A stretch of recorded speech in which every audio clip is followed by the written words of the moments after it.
Welcome to the 2020 Emerging Student Leadership Conference. First, I would like to declare this a safe place of truth and a place for learning and collaboration. Good morning to all. Buenos dias. My name is Jeanette Cruz and my pronouns are she, her, hers. For the last 20 years, I have the honor to work at FIU in areas of retention and graduation. Yes, my passion is to assist students, especially students from underrepresented backgrounds, in obtaining their credentials and also seeing that transition between being a student and becoming a leader, becoming active and responsible citizens of society. Now, very relevant to our meeting today is that I serve as your Aqua Scholarship Committee Chair. In this capacity, not only I oversee the proper administration of the scholarship, but most importantly, I have the privilege and the opportunity to interact with a great group of scholars and future leaders of our LGBTQ community. Allow me to remind you that the Aqua Foundation for Women is here to serve and support the lesbian, bisexual, and transgender community in South Florida through our grants, scholarship, and initiatives. To all participants of this conference, this opportunity, the Emerging Student Leader Conference, this conference will provide resources to you and an excellent networking system. I encourage you to take advantage of every single session. Please pay close attention to our keynote and also to our all presenters. They are all great activists and leaders in our community. The committee who organized this conference, they have put together interactive activities and interesting discussions to support your leadership development. I want you to remember that leadership is an action. Leadership is an action, not a position. Therefore, I need you to be this morning very active in your learning and start working on your leadership development. Start writing your portfolio. Start writing your story. Ultimately, we are the stories that we tell, and we have the responsibility in South Florida to tell the best story for our beloved LGBTQA community. Understanding who you are, what you stand for, and what are your strengths can be a very good start. Hopefully today, you will have a chance to discuss some of these important topics. A special thanks to the University of Miami LGBTQA Center and their fabulous staff under the direction of my sister and director, Dr. Vega. A leader, not because of her position that she holds at UM. She's a leader because her extensive contributions for more than 20 years to the LGBTQA community in South Florida. Remember, leadership is an action, not a position. Also, kudos to the Aqua Foundation for the close collaboration in putting this program together.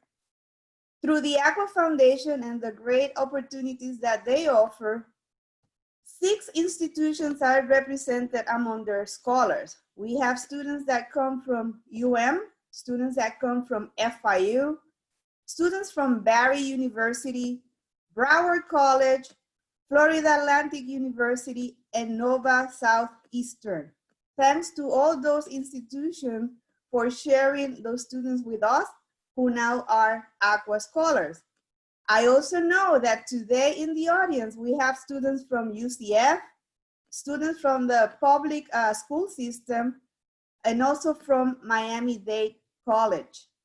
As a matter of fact, if there are other students representing other areas, you can utilize the Q&A feature or also the chat and include and put the name there of the agency or school system that you represent.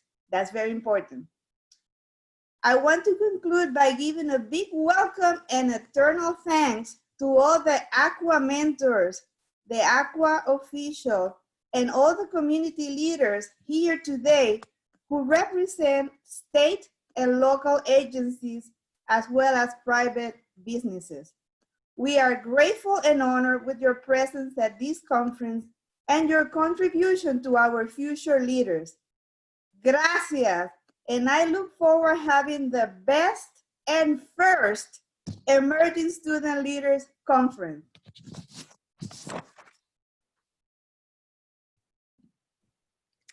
All righty. Hi, everyone. So my name is Vanessa Kanya. I use she, her, or they, them pronouns, and I'm so excited to be your MC for this conference. I currently serve as the Assistant Director of the LGBTQ Student Center at the University of Miami, and I'm also a mentor with the Aqua Foundation. So right now, I have the greatest pleasure of introducing you to our keynote speaker, who is the esteemed Elizabeth Schwartz, whose resume is so extensive that it would take me the entire duration of the conference just to list her accomplishments. So I'm going to focus on the highlights. Elizabeth Schwartz has been practicing law since 1997 and is a nationally recognized advocate for the legal rights of the lesbian, gay, bisexual, and transgender community. She is the author of the book, Before I Do, A Legal Guide to Marriage, Gay, and Otherwise. While her firm equally works with straight and gay clients in matters of family law, estate planning, and probate, she has been at the forefront of providing crucial legal protections for LGBT families. She lectures locally, nationally, and internationally about critical topics, including the impact of nationwide marriage equality. She focuses her practice in family formation and dissolution and handled the first divorce for a same-sex couple in Florida. Elizabeth is board certified by the Florida Bar in Adoption Law, is a fellow of the Academy of Adoption and Assisted Reproduction Attorneys, and the Florida Adoption Council, and serves as an adoption intermediary, helping make forever families of all kinds. Elizabeth served as counsel on the victorious cases challenging Florida's marriage ban brought by the National Center for Lesbian Rights on behalf of 6 same-sex couples and members of the Equality Florida Institute seeking the right to marry, and suing Florida for fair issuance of birth certificates to same-sex married couples. She also served as counsel in several cases that helped overturn Florida's 1977 ban forbidding gays and lesbians from adopting children. Elizabeth serves as co-chair of the National Board of SAGE Advocacy and Services for LGBT Elders. She is a member of the National Family Law Advisory Council of NCLR, as well as its National Leadership Council, and a member of the Board of Trustees of the Greater Miami Jewish Federation. Elizabeth is a founder of the Aqua Foundation for Women. For her years of service, Elizabeth has received numerous awards, most recently receiving the 2018 Leading Practitioners Award presented by the LGBT Bar and being honored at the 23rd Annual Breaking the Glass Ceiling Awards by the Jewish Museum of Florida, FIU, in 2019. Without further ado, I will now pass it over to Liz. Thank you, Vanessa. My gosh, I'm sorry that bio is so long. I've got to like really trim it down. Thank you all for welcoming me today. As Vanessa said, my name is Elizabeth Schwartz. I use she, her, hers pronouns, and I'm really always thrilled to speak to emerging leaders because I have like a lot of thoughts on leadership. I've been told it's okay to tell you that, that if you have a question, that you can pop it in the Q&A box. I'm gonna speak for, oh, I better start my timer. Boop, okay. That didn't count. I've got about 15 minutes and then we've got 10 minutes for questions. But what I confessed is that sometimes I'm guilty of like speaking in acronyms or making assumptions about things that people know or whatever. So if don't be shy. That's one of my first lessons of leadership. Be bold and please be very comfortable to pop your questions into the chat. into the Q&A box, and I will see them. That's why I keep looking here, because it's over there. So, so I want to take my time today to speak about a few lessons on leadership, some thoughts that I have. Some are lessons that I've learned the hard way. Some are things that I've seen and I wish I could teach many in our community. Many are things that I'm sure you know intuitively. You are here, you are already leaders. I wish I could cut off that emerging thing. You are leaders, right? You have stepped up. You have been wise enough to show up today, maybe to apply for a scholarship, maybe to seek a mentor. So those already, that bodes well. So, so many of these thoughts that I might share today are probably things you know intuitively, maybe things that are helpful to hear articulated. Maybe you can give a whole speech on this yourselves, but alas, here I am. So you're stuck with me for the next 13 minutes and 25 seconds. So, so I'm just gonna kind of like roll through some bullet points, right? I don't know, I'm a lawyer, that's how I see things in a roadmap. The very first thing I wanna say, and thank you, Vanessa, for talking about some of those landmark litigation that I had the great privilege to be a part of, helping to overturn Florida's bigoted ban against gay people adopting, helping to overturn Florida's bigoted ban on marriage equality, and how I got involved. I mean, there's a good amount of like being in the right place at the right time, right? Fortune always, luck be a lady. But I will say that really what I learned was that you got to be willing to do whatever it takes. My whole career was launched because I volunteered to like double check resources, to make sure that resources were updated, and it was like work that really no one else found glamorous enough. And this was in the very early days of the internet, so that work was actually harder than it sounds. Like now you're like, whatever, sister. But it was actually kind of like tedious work, and I, just by showing up and making myself indispensable, is really what one thing led to the other, I started my activist work in the Jewish community as a very young kid, giving, tzedakah is the Hebrew word for charity, and interestingly, that word is the same root word for justice. You might have seen in light of the terrible passing of Justice Ruth Bader Ginsburg of blessed memory, you might have seen a lot of memes where people have quoted the justice you shall pursue, tzedek tirdov. So tzedek and tzedakah are the same. Justice, tzedek, tzedakah, charity are this really one and the same, and that's how I grew up seeing the world. So my very earliest consciousness was that, you stuff envelopes, you do whatever the modern day version of that is, you do whatever you need to do to get the job done. And very often when you're there, you meet the right people, and that ends up catapulting you to perhaps where you want to be. I also, Vanessa mentioned my book before I do, and that is it's a legal guide to marriage, but the whole concept of the book is another lesson, which is look before you leap. What I started to see as soon as any legal unions became an option, right? Civil unions in other jurisdictions, domestic partnerships, I immediately started seeing couples,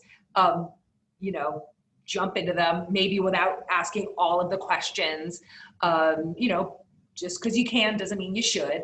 And I get it, pent up demand. I mean, absolutely, it makes sense. But then they started getting really surprised when they're like, wait, what do you mean I have to give her half my 401k? Like, yeah. So good. And so that's just sort of a general lesson, like be prudent, look before you leap. I know it's an economic collapse right now, so I know that's easy for me to say as a practicing attorney. I'm absolutely checking my privilege when I say this, but please, like with the exception of your education and your home, try not to buy anything you can't pay off at the end of the month. Debt is a disaster. and it absolutely ruins people. And I think sometimes people have this sense of, I mean, I remember going to a party when I was at for law school. I remember going to a party and some kid had this huge bar, and I was like, what's a lot? Wow, how did you afford all this? And he's like, whatever. What's the difference between loans of 100,000 or 120,000? And he was living large, right? And I'm like, oh my God. I mean, I drove my same sad, like late 80s Honda Accord into the early millennium until my wife was like, you've got to get a better car and look like a successful lawyer. But I was like, no, because I'm paying off my student loans, and I'm just because all my friends have Lexi, I'm not doing it. I'm gonna, be modest and be prudent and be thoughtful. So I want to just share that with you, because we all struggle with these issues of debt.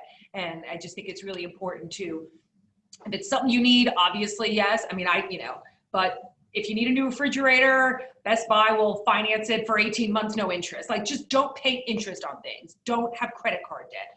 Try to avoid that. Okay, next lesson. Oh my gosh, I feel so strongly about this. Be responsive. Get back to people. I can't tell you how often, like when I call someone back, they spend the first 5 minutes thanking me for getting back to them. It's like an absolute scourge in our society, especially in business, that somehow it's become okay to not get back to people.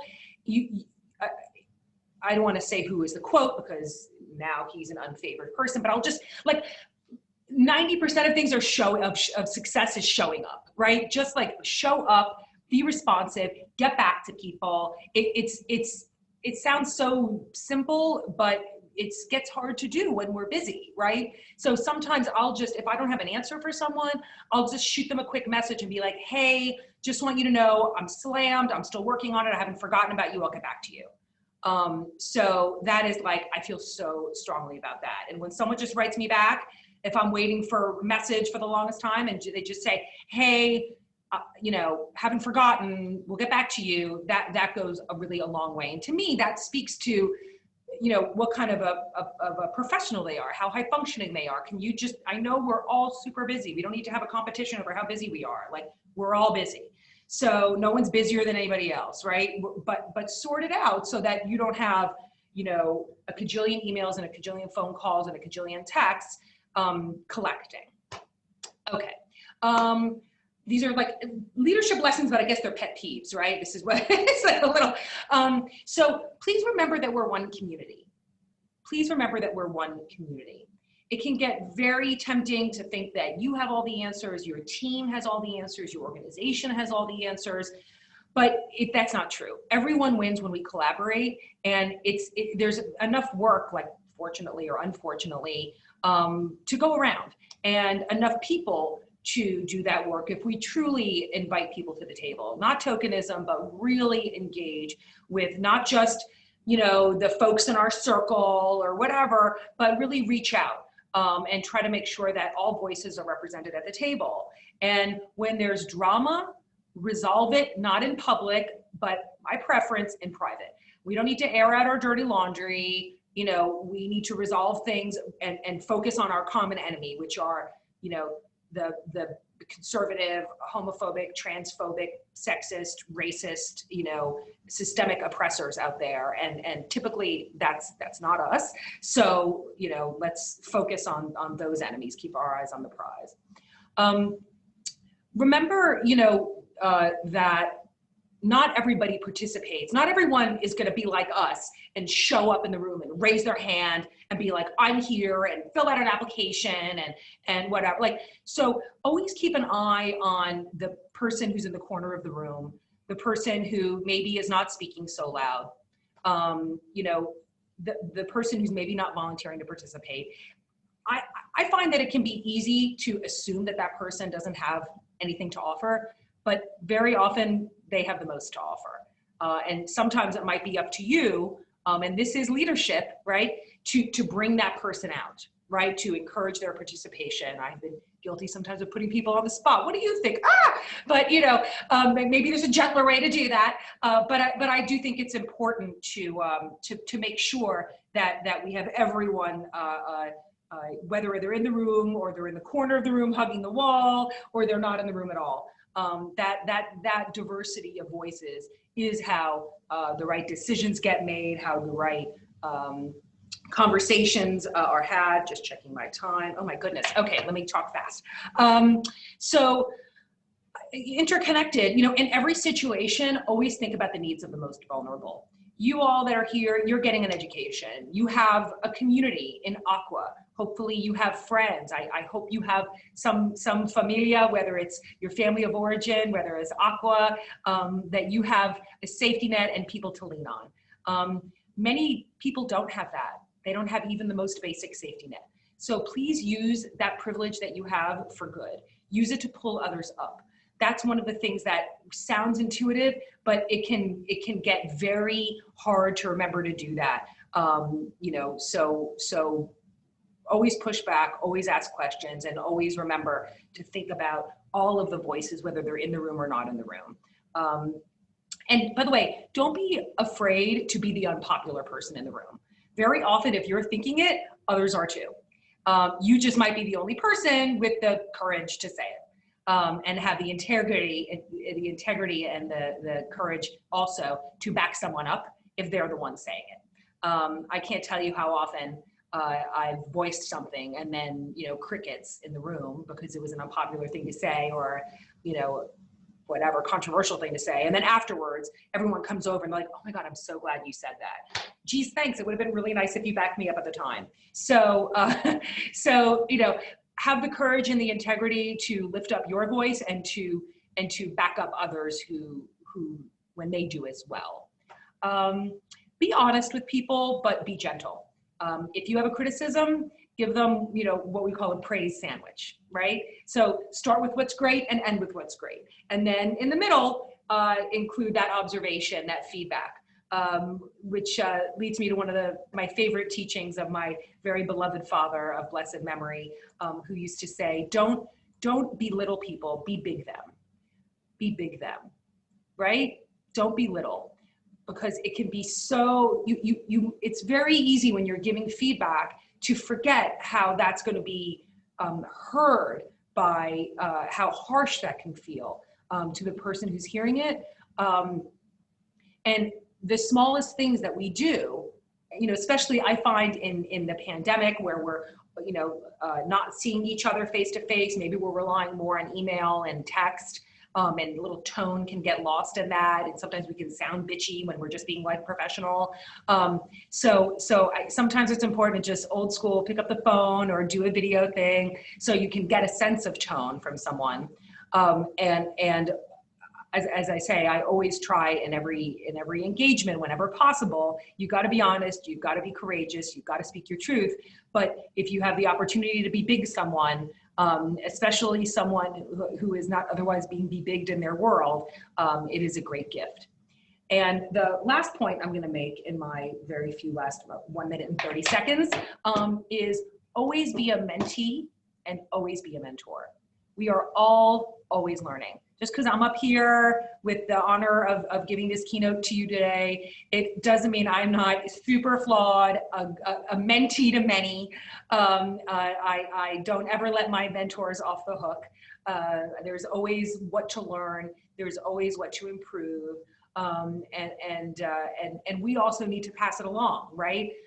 Again, as busy as our lives always are, you know, to try to be sure that we are making time to pass along these lessons and all of the ones that you all could give full 15-minute speeches about, all of the learnings of our lives.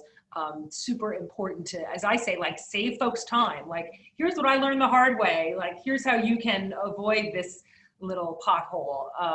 So always be a mentor to many. And again, especially those who maybe aren't raising their hand asking for it, but who could benefit from it. And always be a mentee. We're always learning, you know, always have that humility, no matter what big rock stars you become, because I know you all will be. You know, it's important to remember that. So boom, 4 seconds left. Nice. Always stay on time. Don't talk too long. During the Zoom, I've had like a million, like, look, it's dinging. I've had so many like speeches that I've given, and by the time they get to me, it's like, oh, that 20 minutes you had, you only have 8 minutes left because all those men took up all the space in the room. Anyway, so having said that, I think we've got 10 minutes for questions, and I don't see any in the chat, so please ask me something. Otherwise, you are at risk of me going on and on for 10 more minutes. No questions. I've said everything. Let's see how many people are there here. 48 participants, and none of you has a single thing to say. Okay, well, I'm going to talk for a moment about the state of affairs in our nation while you, oh, what would you consider your biggest roadblocks during your career? Thank you. That's so much perkier than the state of affairs in our nation. I'll freaking slip myself. You're brilliant. I love listening to you. Thank you, Misty Alisea. I'm going to let everybody hear that. That's very sweet. Fantastic. Oh, you're so sweet. Oh my God, that's a good question. As a young woman in the world of law, how did you make sure you weren't silenced? Oh my God, Ava. I'm going to get back to you, Misty, with your question about, Miro, about what would you consider your biggest roadblocks?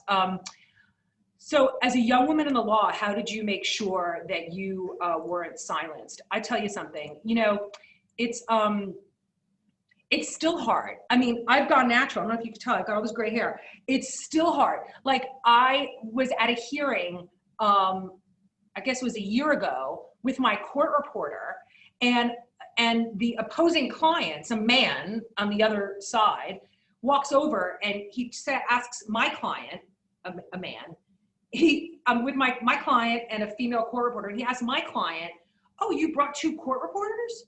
He couldn't believe I was a lawyer. Like, I mean, this is 2019, it was. So it is never, ever, ever, thank you, Patty. It is never, ever, ever easy. I'm sure Patty is a lawyer who just gave me a little shout out, can say it is extremely hard. It's still hard. I'm almost 25 years practicing, whatever. It's impossible to get some people to believe, to assume in their head that like a woman is a doctor or a lawyer or whatever. All I could tell you is that I absolutely never relented, you know, like I have, and I remain relentless. I correct people's forms when I see them, their speech when they say, oh, you're the chairman, you've got to man the booth, you got to staff the booth. I'm the chairperson. Like the world is not, I know that this is like a male dominated world, but you know, we all need to, in every way that we can, try to emerge from that and try to create a shift. So it's absolutely been a challenge. It continues to be. It's one of the reasons I'm talking to you today, because I'm hoping that we will all continue in this work together to make it easier so that it won't be so shocking that a woman is nominated for vice president. Oh my gosh, a woman of color. You know, like it's unfortunate that that's such news. I mean, hello, like look around the rest of the world. Every other country is already has, you know, female leaders but the US. So I don't have an easy answer except to say, don't take no for an answer. I myself decided to work at a smaller firm because I knew that I'd be able to focus on LGBT rights. And many people go to work at bigger firms and they don't have such an easy road. But I will tell you, it is a different world than, you know, times are changing and people understand that they've got to be more mindful of these things. Let's see. So I would say, you know, the biggest roadblock that I would say that I have had in my career has been the incredible challenge of balancing doing good and doing well. I told you a few minutes ago about, you know, only pay off what you can, you know, buy in a month. I'm not a trust fund kid. I don't come from a wealthy family. I had to pay for law school myself. You know, I applied for an Echoing Green grant, which is this great social change thing, and I was going to do this international human rights clinic. Well, why didn't I was like a finalist. Why didn't I get it? Because I didn't show enough commitment to social justice in my like resume and my work history, and I couldn't because I had to work. Like I wasn't on the dole for anybody. So who got that grant was somebody, you know, an Ivy League person with a wealthy family. I mean, I don't say that in a bad way. I mean, whatever, but like, I'm just saying that I didn't have the privilege to work in the public interest every summer. I needed to work at a law firm and make money and pay my bills. So that was a roadblock. I'm not complaining. I feel very grateful that I was able ultimately to find a way to work within the LGBT community, to do good and do well, you know, to do family formation work when I overturned the gay adoption ban with a great team of lawyers from the NCLR and ACLU. I was able to become an adoption lawyer, which has been great, and it's allowed me to balance a lot of the pro bono work, for example, that I do for the trans community, trying to align gender markers and names with identities and you know, all those kinds of issues that are so important. Oh my gosh. Brittany Davis, you don't let your mentors off the hook. Do you have advice for choosing great mentors? Best practices for maintaining continued engagements? That's a great question. Thank you for that. So I would say, oh my gosh, now all the questions are coming in. Okay. I may take more than like 10 minutes, you guys. I'm sorry, but I'm going to try to go really quick because I want to answer. You okay with that? Okay, I want to answer all these questions. Okay. So I have a great book in my conference room, a couple rooms away. I'm in my office, which is about it's called the Tao of mentoring, right? And it's all about sort of mindful mentoring and continuing to get involved with your mentor in whatever they're doing.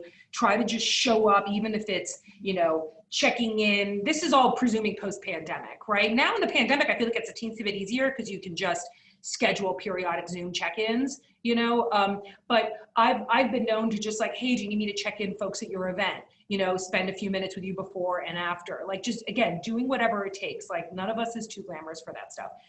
And so, but I do think it's a good idea to at least like force yourself to do like, you know, maybe quarterly check-ins or biannual check-ins if it's been years, you know, and just, I know Gisela could talk about this because she's talked about how Dr. Vega could talk about her ongoing relationship with her mentor. You know, it takes effort on everybody's part.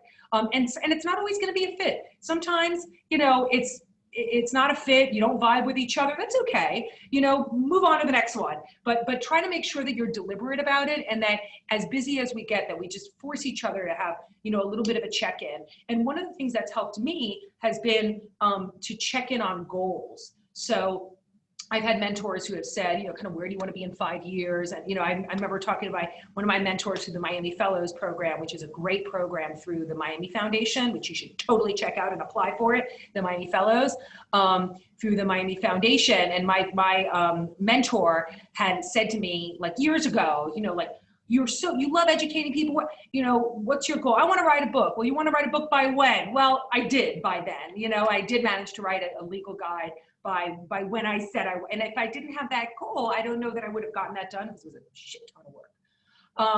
Okay. Ayana, you're awesome. Please share how you are feeling about these coming elections and what advice do you have for all of us as members of the community? Oh God. Okay, I'm gonna try not to cry. Here's what I'm gonna say, and just please sign this waiver here that you will not sue me if anything happens. Vote in person, y'all. Go early, bring a snack, charge your phone, go get one of those little stools that's like a cane, but then you can sit on it, you know, like bring a beverage, vote early in person. I know we had all been saying, I'm sorry for the Equality Florida folks that are on the line, the message had been vote by mail, vote by mail, vote by mail. I think we're all watching the news and we know that Mr. DeJoy is not interested in counting our mails. The current occupant of the White House is not interested in counting our ballots. He wants to throw them out because already they're all problematic unless they're for him. So my advice is please vote in person early. Please you do the vote tripling thing, right? Please bring 3 friends.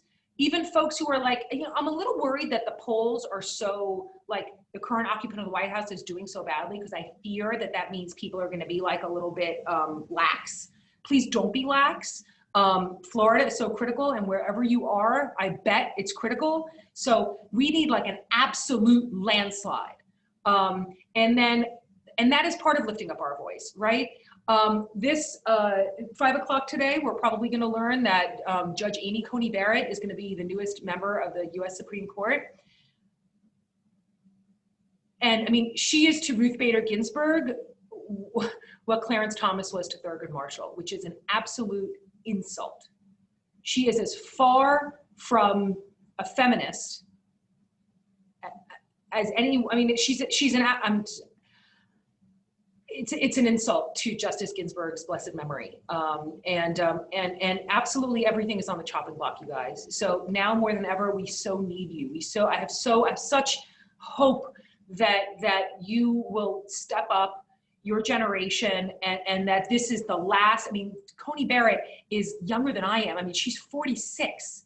I'm 49 next month. I mean, that, like, for me to have been on the US Supreme Court for 3 years right now, she's only been a judge for 3 years. Anyway, okay, I don't want to get off the topic. It's incredibly scary, and we need to continue to be energized. We need to not give up hope at all. As upset as I sound, I know I sound like I want to curl up in a ball, and I do, but we also need to double down, triple down, because we need to continue to lift our voices. I love Anna DeVere Smith has been quoting Gloria Steinem, who says she's a hopeaholic, and I do feel that because of the way that we have seen the beautiful linking arms of so many different voices, colors, genders, sizes, ages, everything, and through this recent social justice rebellion, I'm hopeful that is going to continue. That's my hope.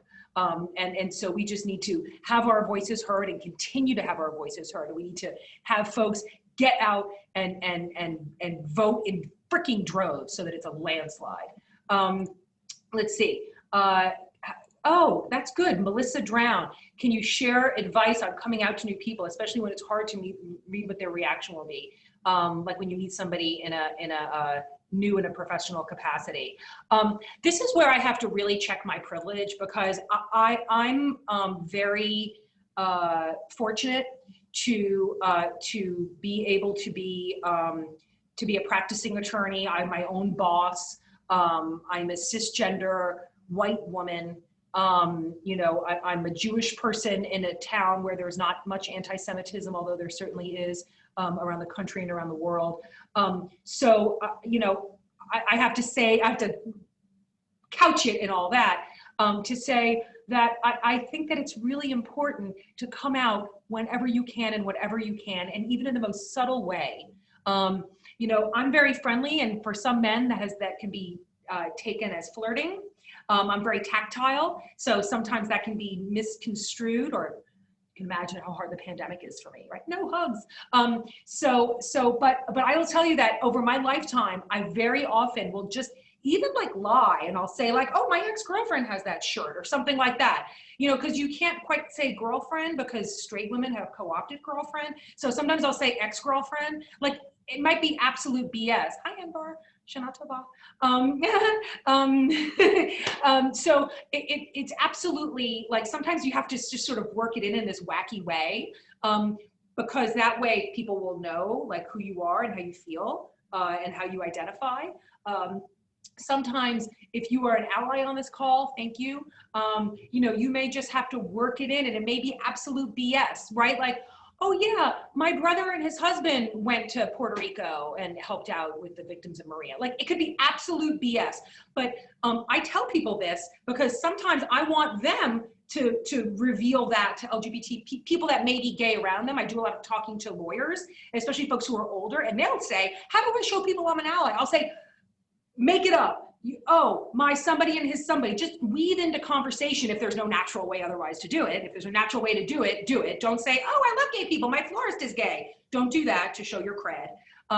And, you know, of course, I tell them, change your forms, do parent one, parent two, spouse, spouse, all of those things. And by the way, that's something to do too. When you come across, like when you go to the doctor or wherever you go, where you do like intakes, forms, when you see something that doesn't represent the fullness of our community, we're going to 10:40. Oh, okay. I have 1 more minute. Speak up. Okay, very quickly. Oh my gosh, there's so many great questions. I can't answer them. You guys are awesome. You know what? I have to stop because it's 10:40. What's the best way to address the workplace people who negatively speak aloud about the gay community? I mean, you know, I would say in the workplace, maybe, I mean, certainly speak up in that moment, but talk to HR. You know, there's lots of people who do great cultural competency training. Maybe there needs to be a cultural competency training at your workplace.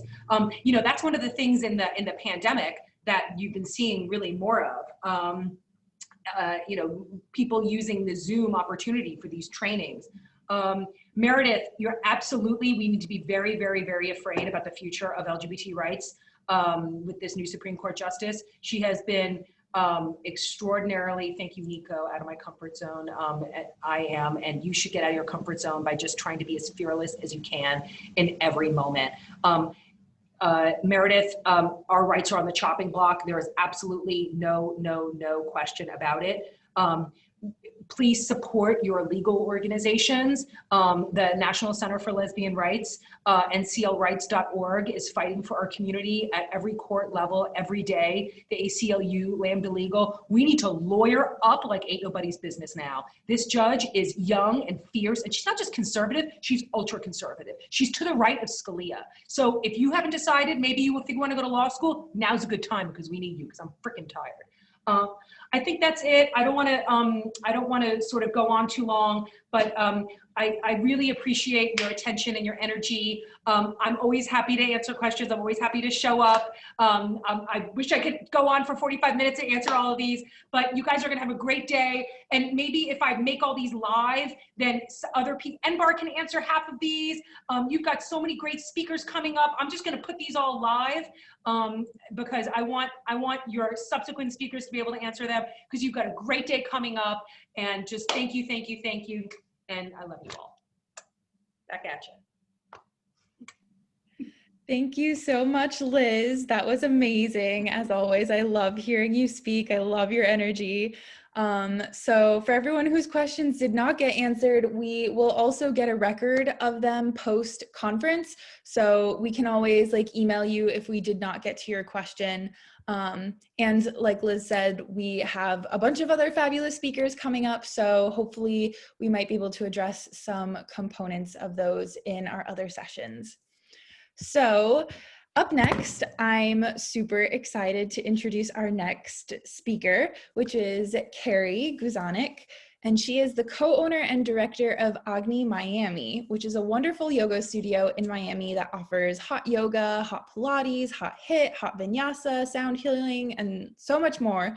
So we're going to be doing some fun movement exercises. So even though we don't get a chance to give you a break, hopefully this will help you stretch, sort of loosen up, get comfy. So Carrie has also been involved with the Aqua Foundation for several years, and she served as a mentor in the past, but joins us as a scholar this super excited about. So Carrie, I'll turn it over to you to get us nice and relaxed. Hello, everybody. I am so incredibly grateful to be here. I am going to ask you guys to stand up, and if the panelists could join me, that would be amazing. So let's just start off with, thank you for that great intro, by the way. We are going to start off with some shake therapy. So just start to get loose and shake your arms, shake your legs. I'm going to start my timer too, 20 minutes I have with you guys. And do not worry. You're not going to sweat too much. If you come to my studio, you will, but today you will not sweat too much. So just start to shake your arms, get loose. You can shake your head a little bit. Start to just feel the space around you.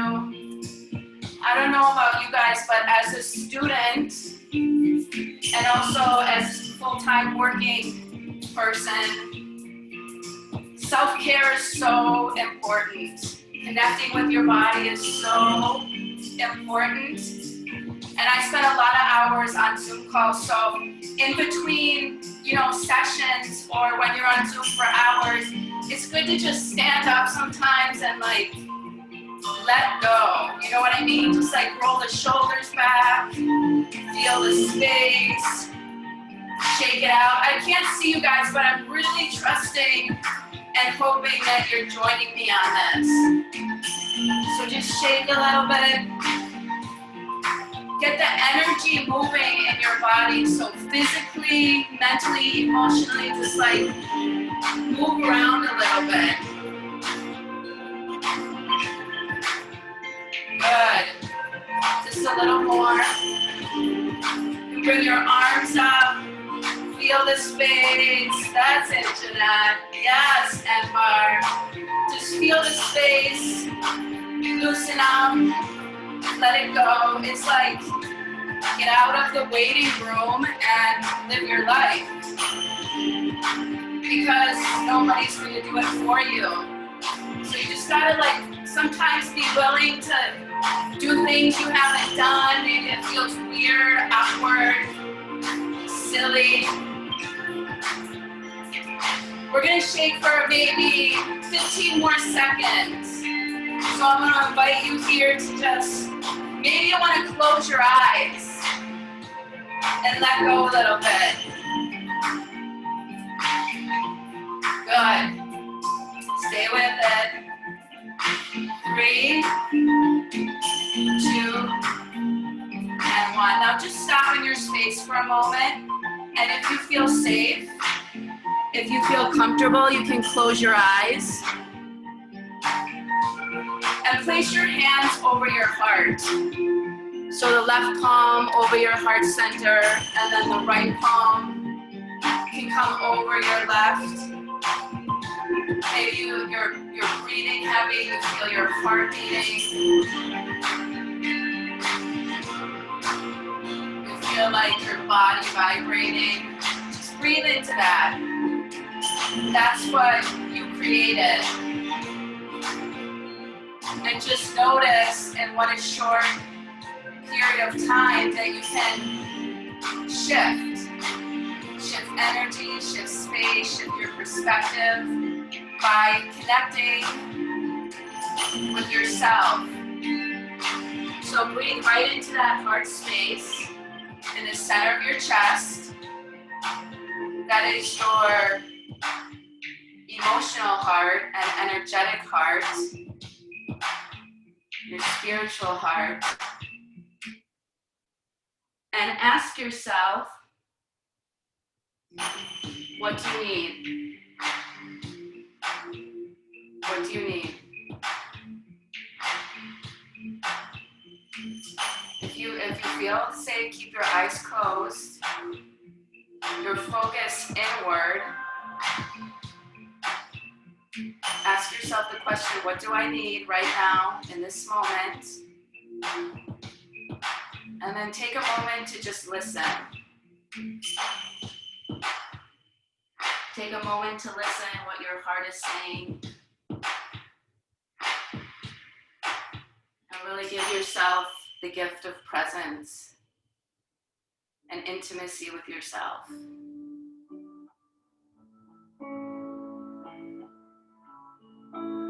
Okay, so with your feet about hip width apart, inhale your arms over your head. And now with your right hand, grab your left wrist. Take a nice slow breath, and we're just gonna stretch over to the right side and push your hips to the left. Looks great. Analyze, feel a nice stretch from the left heel up to the left fingertips. Gently pull your navel to your spine.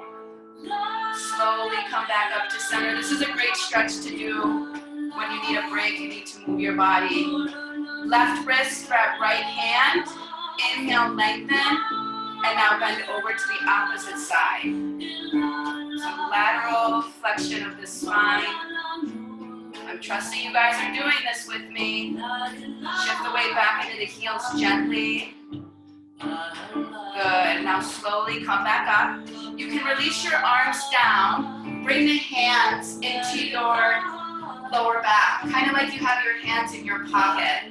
Feet still hip width apart. Softly bend the knees. Inhale, lift up through your chest. Push your hips forward and lift your heart up. So now a little backward bend in the spine. This is one of the most healthiest things you could do for your body and your life is backward bend your spine. So keep breathing. Make sure you don't stop breathing. And slowly Come back up to center. Very good. This next practice is called chi balancing. So you're going to keep your feet hip width apart. Gently soften your knees. Get a little loose in your body, kind of like when we were shaking. Shift the weight over to the left foot. Bring your hands out in front of you, and as you lift up your right knee, lift the energy up and your hands up, and then push your foot forward, push your hands forward. Bring the right foot back down. Shift the weight to the right, inhale, lift the left knee, lift the hands, and push out with your left foot and your hands. Good, and we're gonna go back and forth here. Inhale, feel the energy, slow. This is slow and soft. Lift the knee, exhale. Good, switch sides, weight in the right foot, bend the knees, inhale, lift up the left knee, exhale, push it forward. And we're just gonna continue here for a few rounds. Feeling your body, noticing your body. I'm sweating a little bit, so I might have lied. Inhale, and push it through, nice and soft, nice and gentle. Now as you do this movement, try to like feel the energy go as slow and as soft as possible, and push. And switch sides. Keep it going.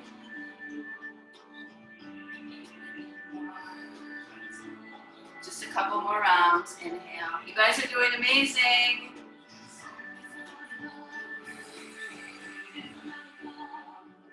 Let's do one more. Inhale. Lift up. Pull up the energy. And push it through. Share it. Let it out. Good. Now take a moment. Just stand tall. You can close your eyes and just notice for a moment how you feel after that practice. Notice what it feels like. Notice what comes up, maybe thoughts, feelings, sensations. And you don't have to try to push it away, just let it come up and through, whether you attribute it positive, negative, or try not to attach any label to it, just notice it and let it flow through you. Take this time to connect inward.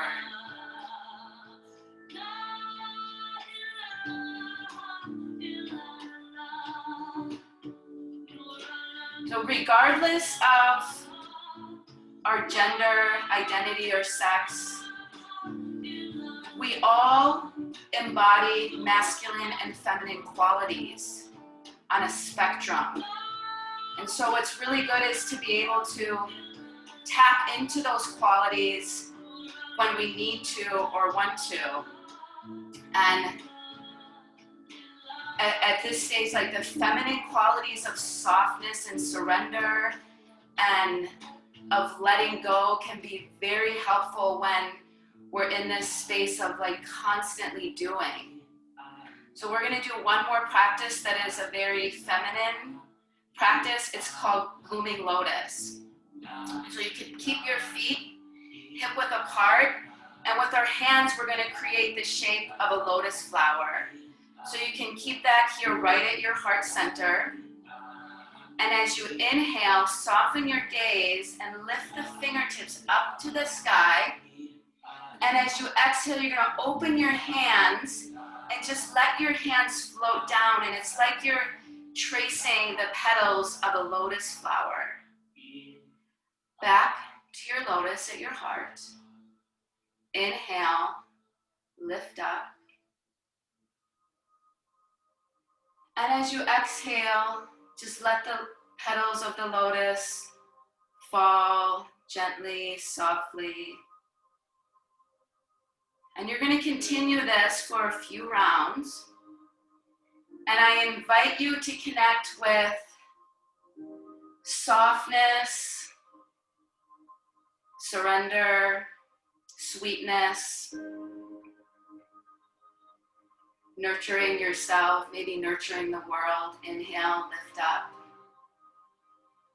connecting with all-powerful love. And just notice the space and the energy when you consciously create that.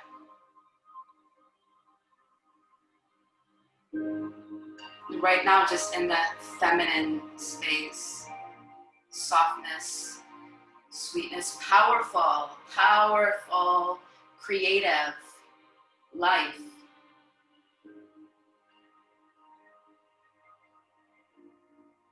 Good, and if you feel comfortable, you can close your eyes for a couple rounds and notice. Breathe into your body.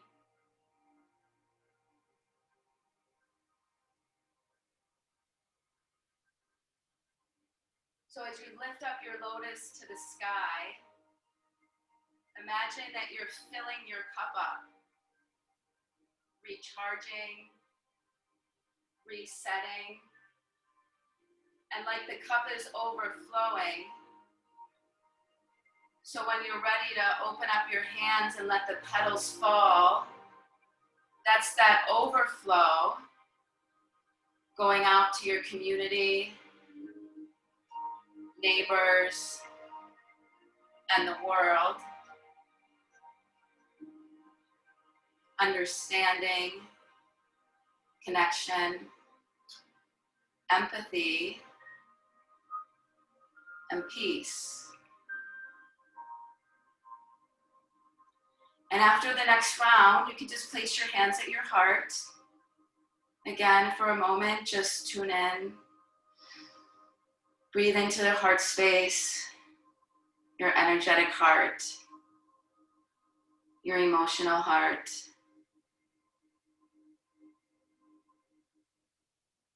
Again, noticing how you feel, the thoughts, the sensations.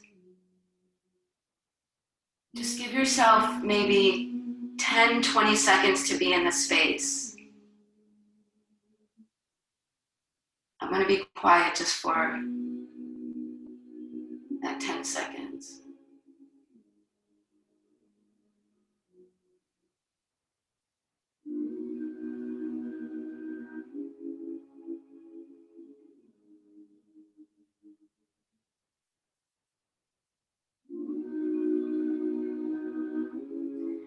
Now, whenever you're ready, you can come back to your chair into a seated. If you want to sit on the floor in a cross-legged position, that's fine. If you just want to sit in your chair. And when you get into your seated space, again, close your eyes. We have about 5 minutes left, so I'm going to offer the chance for a meditation. If you do or you don't have a meditative practice, don't be intimidated by it. You can start off with a minute or 2 or 3 and you work yourself up. It's not about being good or bad. There's never a meditation space that you give yourself that is bad. It's just showing up and creating connection and presence. So this particular meditation, we're going to do a mantra that helps to keep the focus. So you inhale, say the word I, silently, inwardly, and as you exhale, say the word am. Inhale I, exhale am. So go ahead and close your eyes. You could tuck your chin down slightly, lengthen the crown of the head up to the ceiling. So your spine, imagine your spine tall and strong, and your heart soft. And when you're ready, you can bring in that mantra. Inhale, I, exhale, am. You can say it silently to yourself. And in Sanskrit, it's so, hum. You can use the English version or the Sanskrit version.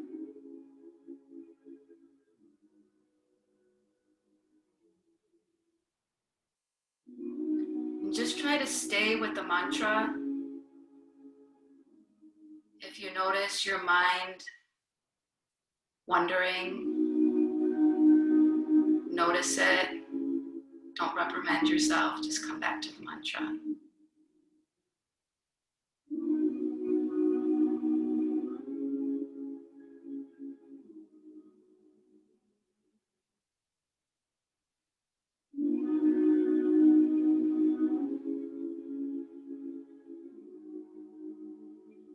So,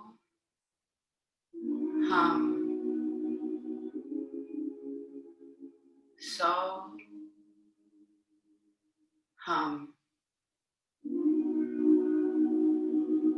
I am. I am.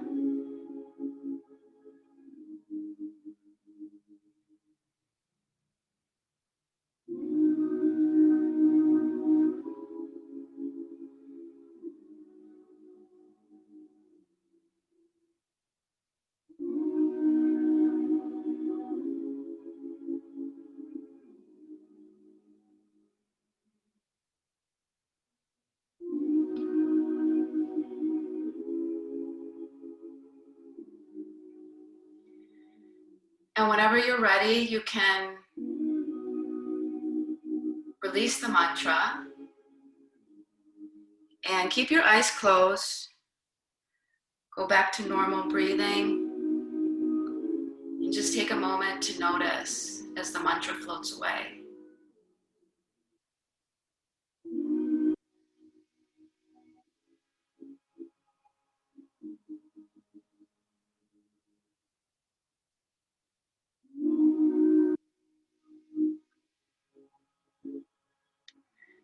And whenever you're ready, you can open your eyes and slowly come back into the space.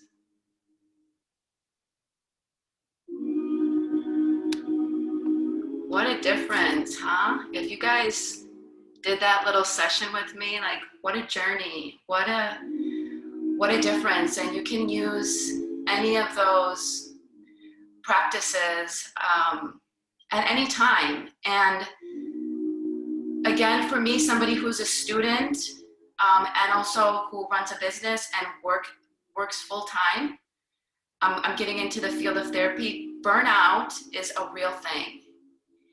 And if we let ourselves get too far, there's almost like this space where it's past the point of no return, where if we get to that space of no return, it takes a lot of help to get us back. It could take weeks, it could take months, it could take longer. So if we can connect with ourselves and notice when like we're feeling off, the battery is drained, we're irritable, we're tired, and then we're like, what are we doing this for? 5-10 minutes that you can give yourself in a day or in between meetings or classes is going to make such a huge difference. Self-care, moving your body, reducing stress, like that is the best way that we can also safeguard ourselves with the pandemic that is going on.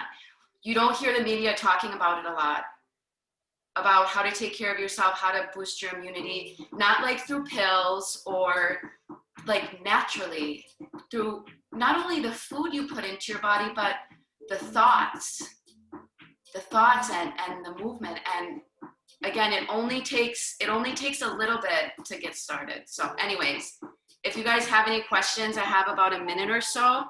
I do have some links that I'm going to send all of the participants of some short guided practices that are like around 5 minutes. There's 4 of them that you can use until like eventually you can just do this stuff on your own. So thank you so much. All right, let's see. I need to see who is up next. Can one of the panelists help me out with that? Unless we have any questions, let me see. I don't think there's any questions. You've got a few thank yous there in the Q&A. Okay, perfect. Carrie, you know, you can also, a lot of these questions that were asked to me, by the way, thank you for that. That was really sweet. You can answer as well, right? Like women in professional settings. Like, I mean, you know, I feel like you're just as qualified, if not more. Yeah. About, for example, as a leader, how do you address when people have strong opinions against you? Like, I mean, how do you handle that? Well, one of the things I do want to say is that when you're able to get to a space where you can have your own business, that's a great place to be in to make change in the world, because you get to make the rules with your community about what is acceptable and what's not. And whatever, like for me, I feel whatever me and my wife are putting out there in the world and as the leaders of the business, those are the people that are attracted to us. And then we're in this space, we're engaging in such a way, and then they go out and it's like this ripple effect. So, you know, work hard so you can have your own business. And then it's like, it gives you a sense of power and responsibility to like really do good in the world. So I'll say that. Thank you everybody so much. I'm so honored to be a part of this, and I'm just like, I'm really blown away. Like every year more and more, I'm blown away by what Aqua does for the community, and to now to be in a space, to be a scholar where like the pandemic has really hit our business hard. It has been like so incredibly helpful. I can't say how much to get the help from you guys. So thank you. Amazing. Thank you so much, Carrie. When was the last time y'all attended a leadership conference with a yoga session? Wasn't that like absolutely incredible? I feel so much more relaxed and at ease. My body definitely needed that. And we often don't talk enough about the importance of self-care and being kind to ourselves, which is so crucial in the work that we do. So thank you again. That was incredible. So we're now going to transition into a panel of some more wonderful professionals and leaders, and it's going to be moderated by Ranisha Dennison, who will introduce our panelists. So I'm going to introduce Ranisha.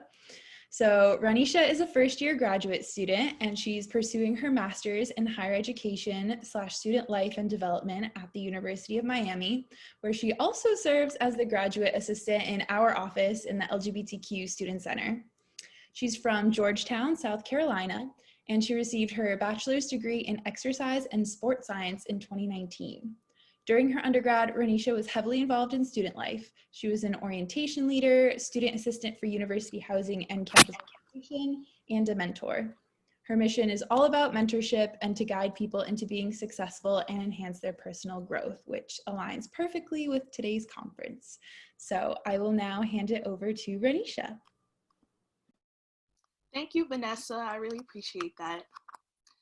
As a student leader in this conference, it is important that it gives me the opportunity from hear from other leaders and how they are continuing to strive during these difficult times. I am going to be pursuing a career in higher education, so along with me and other students, I would like to make sure that we have the knowledge and skills to lead in the future. Now I am happy to introduce our panelists for today's discussion. We have Nik Harris, who's the LGBTQ Consumer Advocate. Enbar Cohen, she is the Director of Talent Operations at the Jackson Health System. And Ismaris Ocasio, who is the Assistant Director of Exploration and Life Design at Toppel Career Center. So as we get started with our panelists, we just want to remind all the participants that if they have any additional questions that they can add it to the QA box. So let's get started. Can you tell us about your leader's path and what are 2 keys of leadership skills that help you evolve into the leader that you are today? And for all our panelists, can you please unmute?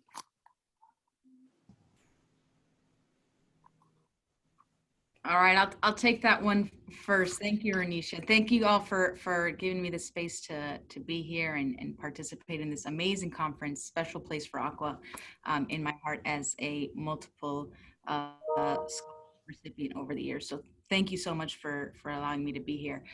The leadership path and the two skills important for leading. I think my leadership path really started when I came out to my family and didn't have the best experience and got introduced to an organization called Safe Schools South Florida, which eventually led me to the Aqua Foundation. But they really gave me a space to share my story and really empowered me to have a voice and surrounded me with really great mentors and leaders, and also got exposed to Elizabeth Schwartz here and very much admired her today and even back then.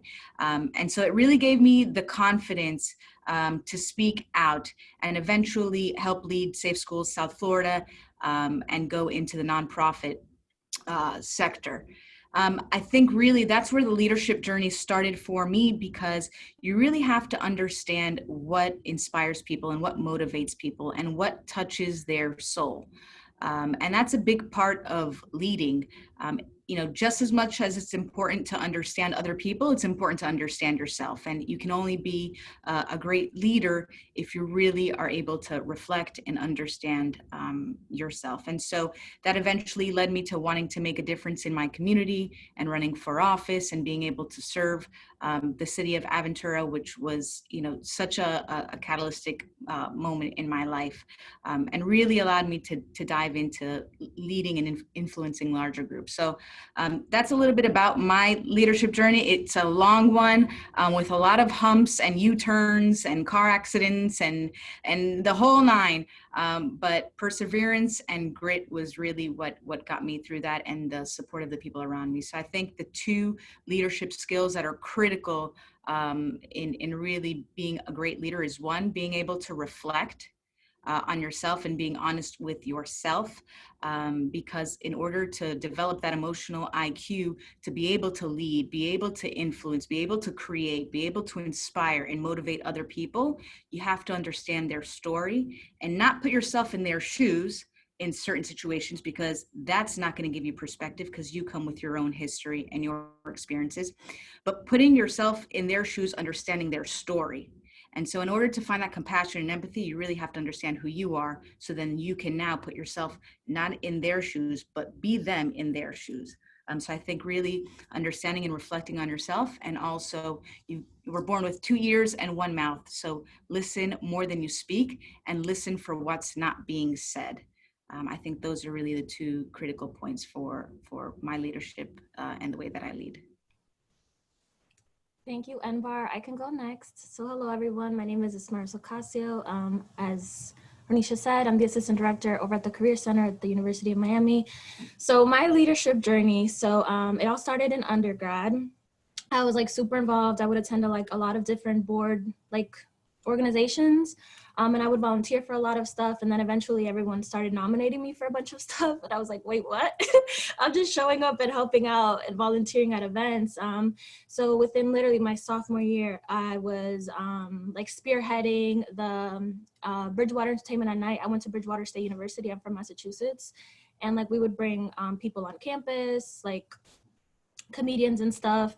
I was an RA. I can't even remember. I just did so many things because I was getting recommended left and right. So that's kind of how I started my leadership journey. As far as what I started to see as I started to become a leader, something that I really noticed at my university, it was a predominantly white institution, was that as far as funding. So when I was in the Bean Chair, it was an organization called PC, Program Committee. This is a predominantly white organization, and we got a lot of money. We had so many different people on that organization. So I believe it was 7 of us that led different events. So we had the bingo people, we had people who ran art. So we had different spots, but just me alone, I was getting $20,000 a semester for events. And then when I would talk to the MSA, or when I would talk to the LGBTQ organizations and offices, they'd be like, we're only getting $5,000. So I was like, okay, this is interesting. And then when I did RA, I would notice that who were the RAs? Predominantly white students. And that was, it wasn't just like whiteness, like it was like very cis, very straight. Like it was just all around the board. I mean, it's a predominantly white institution, you know, I'm preaching to the choir because y'all are at FIU, I know isn't a PWI, but anyway, alas. So yeah, that was just something that I started to notice. So what I started to do is that I started to talk to all the different offices, and I'd be like, okay, how can I use the money that I have to support you all?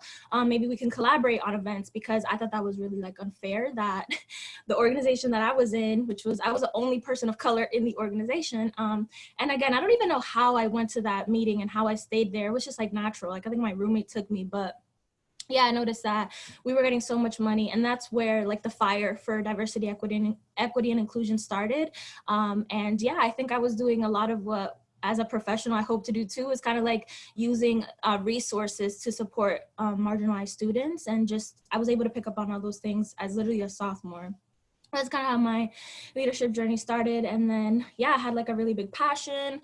I was known on campus for like the social justice girl. And I was really against going to graduate school because schooling is a pain in the butt. But my RD once said, oh yeah, I went to grad school for free. And I said, wait, what?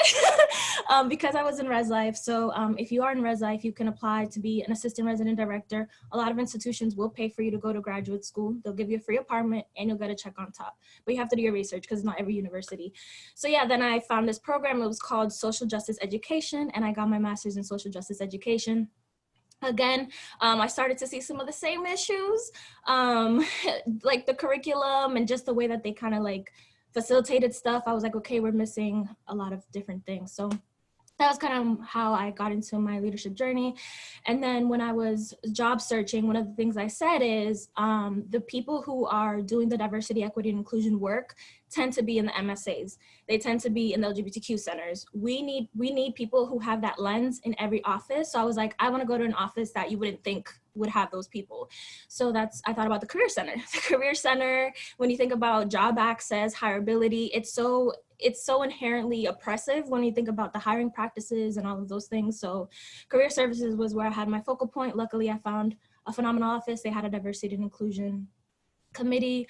The staff was there was a lot of brown people. So yeah, that's how I ended up at Toppel. But if I could say two things that I would say are like super essential to being a good leader, is being able to see things and think strategically, and also emotional intelligence. Because if it's one thing that I've noticed is that when it comes to leadership and decision making, it can be really rooted in like masculine qualities, like executing and getting the job done. But what isn't at the table is that emotional intelligence, thinking about how people are feeling, thinking about people's needs. And so when you bring that to the table, it really does kind of make a difference. And I think Enbar talked about that as well. So that's my input. Thank you. So the next question, how do your different identities show up in this workspace as you occupy as being a leader? So I'll jump in and take that. First of all, I want to say hi, everybody. Thank Aqua so much for allowing me to take part in this incredible panel. Elizabeth shines, as always, is a leader. I'm also an attorney. So I have so much tremendous respect for Elizabeth and the work that you all do. So let me jump into the answer to that question. I never leave any of my identities behind. I'm Black before I'm anything else. I'm Black, I'm a woman, and I'm queer. What I do is I always say, don't let someone else set expectations on you. I make clear before I walk into a room, I don't leave an identity behind. I can't leave an identity behind. I have to be as bothered that Breonna Taylor can't get justice. A wall got more justice than Breonna Taylor got. So I can't leave my Blackness behind. I can't leave being a woman behind as I fight for women and reproductive rights, as I fight for Black people and full equality, as much as I fight for my queer siblings and myself. So what I always say to folks is, you're not a half a person. You're not a quarter of a person. You're a whole person. And don't let anybody tell you opposite.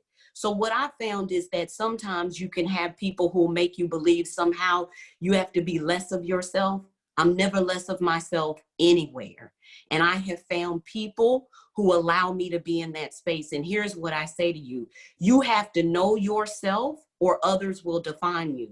What I found is when I spoke and I was clear about who I am, where I was going, and what I was trying to do, other people came to join me.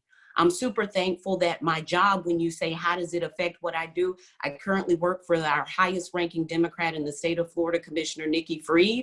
Commissioner Freed came to me because she was interested in the work that I was doing. And I was clear about, I'm gonna be loud, I'm gonna be out, I'm gonna be proud. I'm gonna talk about a plethora of issues that face all the communities I'm connected with. And I talk about issues that don't just affect communities I'm affected by. So I wanna be clear, we can't do this work if you're prepared to leave folks behind. I'm not prepared to leave our Latinx community behind. I'm not prepared to leave my trans siblings behind.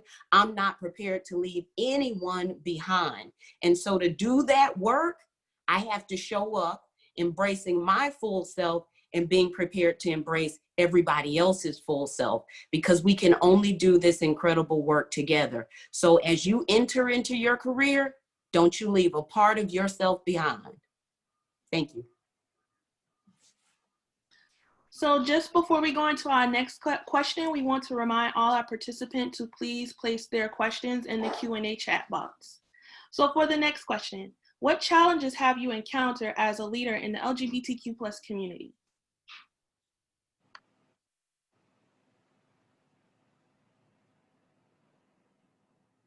I can take that one too and start off. Let me say this, it really goes hand in hand with what I just talked about.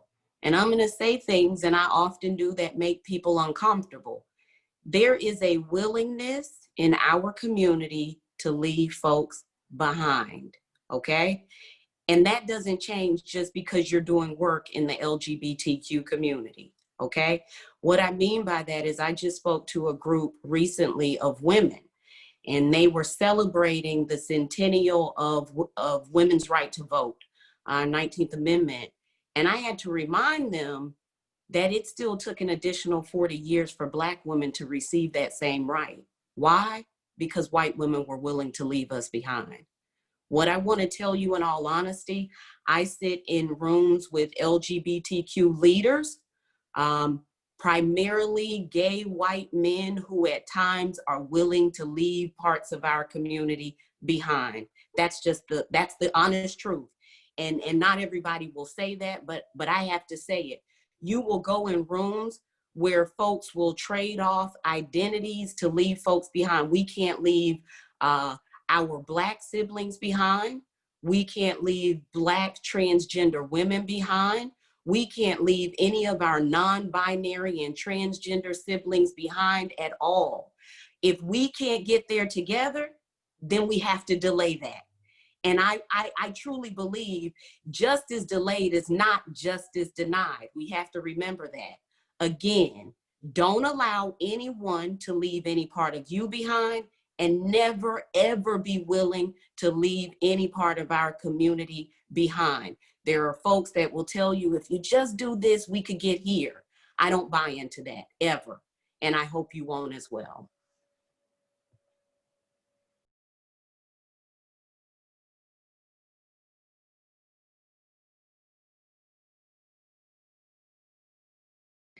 Nik, I think you do such a great job at really capturing all of, I think, the quiet feelings that we have inside and really bringing it up, rumbling the conversation. I mean, you know, the last two questions that you've answered, I'm sitting back here and I'm listening, and I just wrote, you know, I mean, the future is bright. You know, it's people like you that give us all hope, that speak up, and you're absolutely right.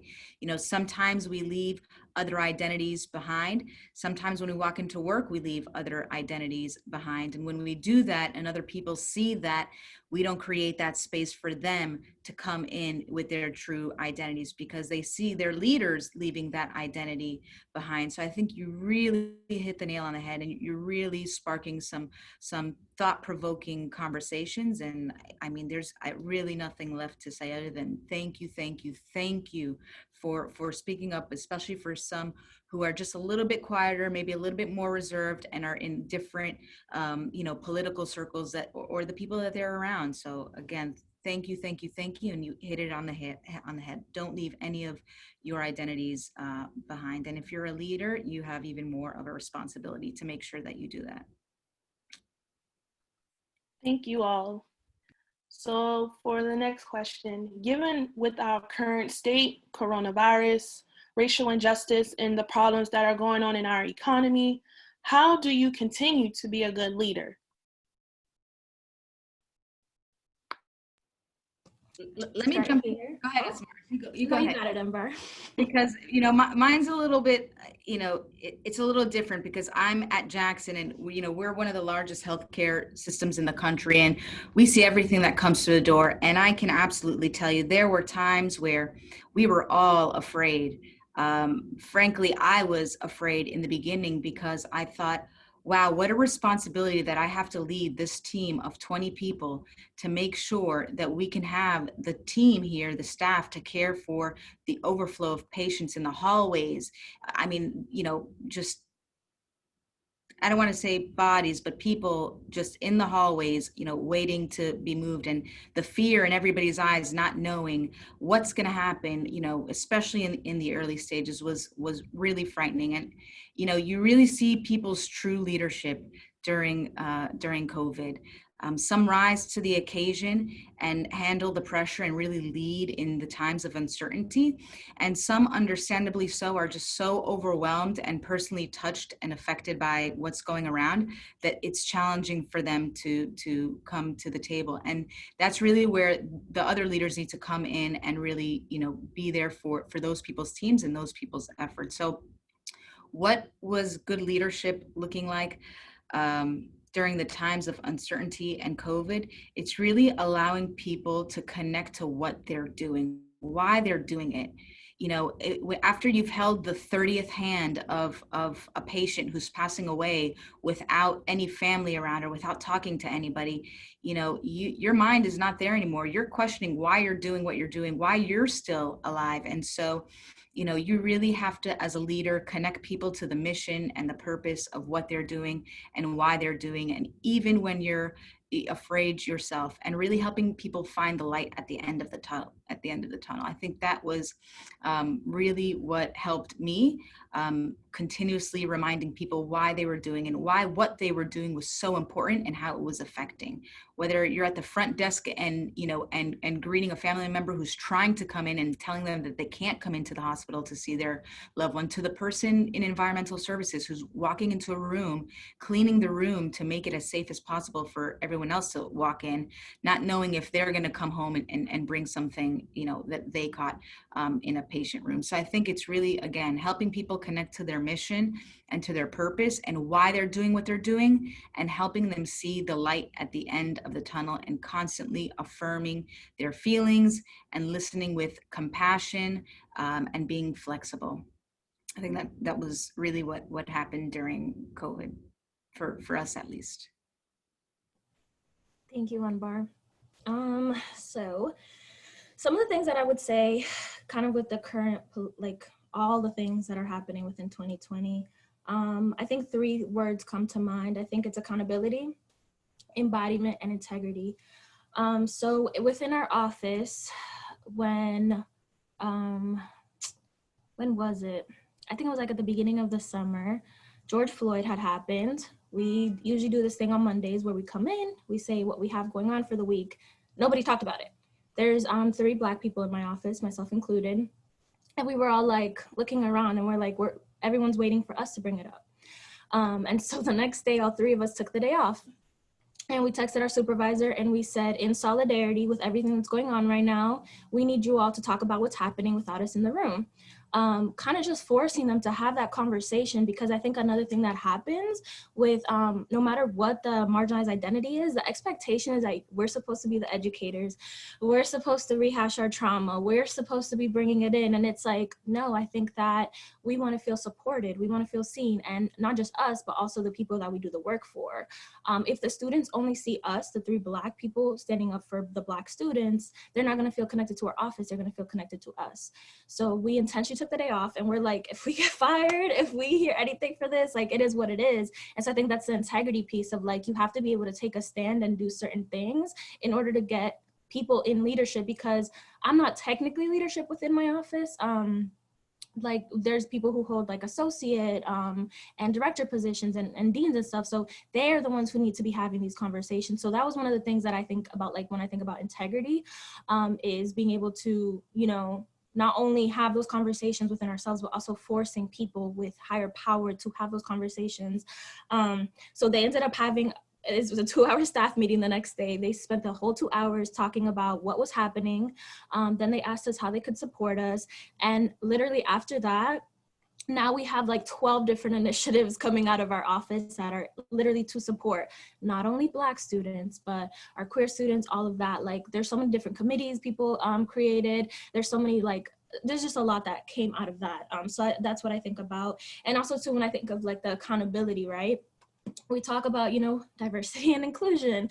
I always say, you know, diversity is like, I always tell students this too.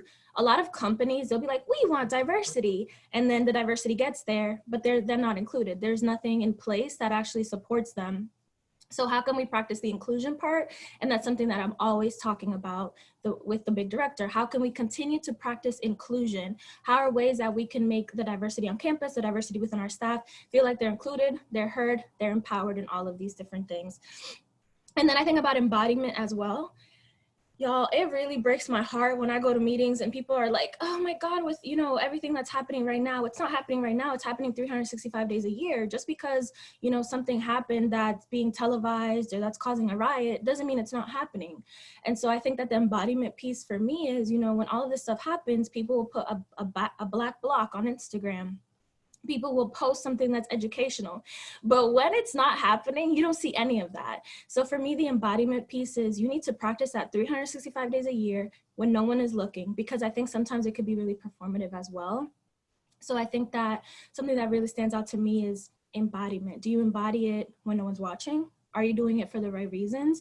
And so that's something else that really sparks a fire in me, because that's something that I do notice a lot. It can be extremely performative, and we're not doing that. It's the performativity for me that I don't like. So yeah, I think the embodiment when no one's looking is extremely important. So I will also weigh in here. What I want to say to folks is, what's the alternative? To give up? I understand it feels awful out there right now. You mentioned COVID and racial injustice and folks losing jobs. There's so much happening, it can feel crushing. But I ask you, what's the alternative? To give up? For us not to fight? For us not to try? That's what's not an option in my mind. I think of a great quote by Stokely Carmichael. Stokely said, my grandfathers had to run. My generation is out of breath. We ain't running no damn more. Here's what I'm saying to you all is, no matter how bad it seems, we can never give up. You may be the difference standing between us continuing to be a democracy or not. Your vote, your voice may make the difference for the next generation. You always have to start in the mirror. I look at myself every day and I'm like, I can't ask where the change maker is outside of me. I got to start with me. And so I refuse to give up. I can't give up. I can't go to sleep knowing that Breonna Taylor has been denied justice and I haven't done everything that I can do. I can't go to sleep knowing that Tony McDade was denied justice and there's nothing that I can do. Of course, there's something I can do, whether it's a vote or a voice, talking to your family and friends about healthcare and racism and oppression. I say to folks all the time, if you can't talk to your family about racism, how do you expect Black and brown and indigenous folks to be able to do it? Don't look for what's outside of you. You have to start with what's inside of you. You have incredible, tremendous power. I think it was Marianne Williamson who said our deepest fear is not that we are inadequate, but that we are powerful beyond measure. I assure you, there's so much that you can do. Don't let this world and silly you know who in the White House tweet you to death, have you running from fire to fire to fire, trying to tire you out. It's okay to rest, but don't ever, ever give up. Thank you all. So for our last question, what word of advice would you give me and other student leaders who are here today in order to be a good leader in the future?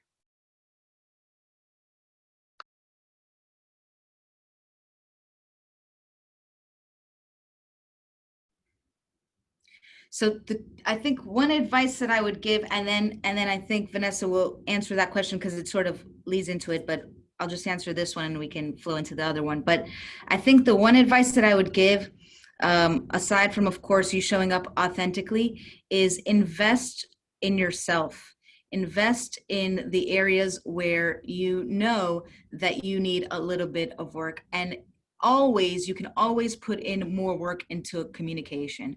And I say that because you've heard Ismaris talk about emotional IQ, and that is so critical. That is such a critical piece of leadership. Understanding others and being able to influence is a essential trait and skill of being a leader. So I would say invest in yourself and specifically look into how you can become a better communicator. I would say that I think by nature, when you are like a leader and when you are really passionate about things, like putting your all into it is natural. It's not something you have to force. An observation I do have is like the burnout. And I think that another way that oppression steals from us is by stealing our joy and stealing our well-being. And so I would just say, try to balance out the like being passionate and doing the work, but also just taking time to breathe, taking time to like do something that you care about. And I'm not trying to talk about like just like the, oh my God, self-care, but like actually like, are you a person? I saw a tweet the other day and it was like, who are you outside of your career? Who are you outside of your field of passion? And that again is an observation that I have, you know, whenever I hang out with, you know, certain groups of like of my friends, it's not their fault. That's all they can talk about is like their passion or what they're doing. And it's like, whew, they don't necessarily have like any hobbies. Like there's just nothing that's like feeding them. And I can see the burnout, like they're not sleeping, they're not eating. It's just like, it's literally consuming them. And I would say one of the worst things we can do to ourselves is like these systems already oppress us as soon as we leave the house or as soon as like we're not with ourselves.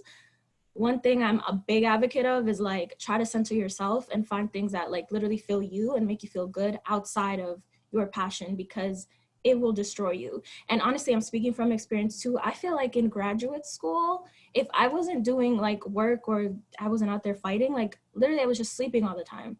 And my body was exhausted, the chest pain, like it was literally physically, and actually there's research done on this, particularly for women of color, like the health effects like it's horrible, like the diabetes, the high blood pressure, like your life expectancy goes down because we're so passionate, we're so committed, we're not taking care of our health. And so I think the earlier you try to remind yourself like, oh my goodness, it's really important to also like have like holistic health things for me, like that's gonna help you in the long run, because this shit literally will kill you.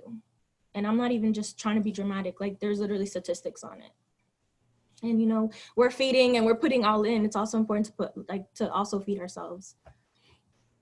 So I would say this, and I want to read you all something. This year, we lost John Lewis, our champion, right? And a great quote that John Lewis had was, "Ours is not the struggle of one day, 1 week, or 1 year.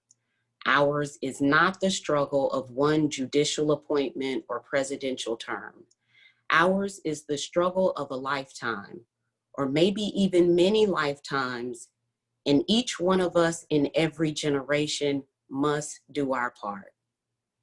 So I understand that we may not always see it as quickly as we want to see it, but you don't stop getting into good trouble just because the results don't come quickly. So my advice is read up on folks that you admire, folks that you see doing the work that you love and appreciate. What do they tell you? If you look around your circle at 5 people, you can sort of see your own limitations. Surround yourself with folks that you can emulate. Well, it's nothing wrong. When I see Elizabeth and I ask a question and I'm like, man, I love what Elizabeth is doing. How do I go out and do that work? I see Grace, I go, man, I love what Grace is doing. How do I go out and do that work? Pick up the phone, call folks. Don't assume that folks aren't willing to help you. That's what we're here for. Somebody help me. And so it's my obligation to help someone else. So what I would tell you again is, like John Lewis said, go out and get in good trouble. And if you don't know how to do that, we'll help you.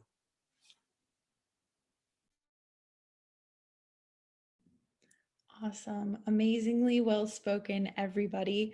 So we're going to transition into our Q&A part. So we have a bunch of questions already in the Q&A box. So I'm going to answer one asked by Brittany Davis first.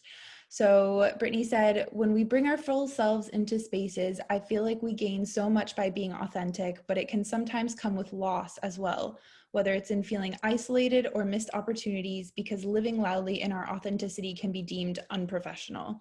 How do we balance the two? So, Enbar, I know you wanted to address this. Yeah, I really love this question. And I love this question because this was a big part of my journey.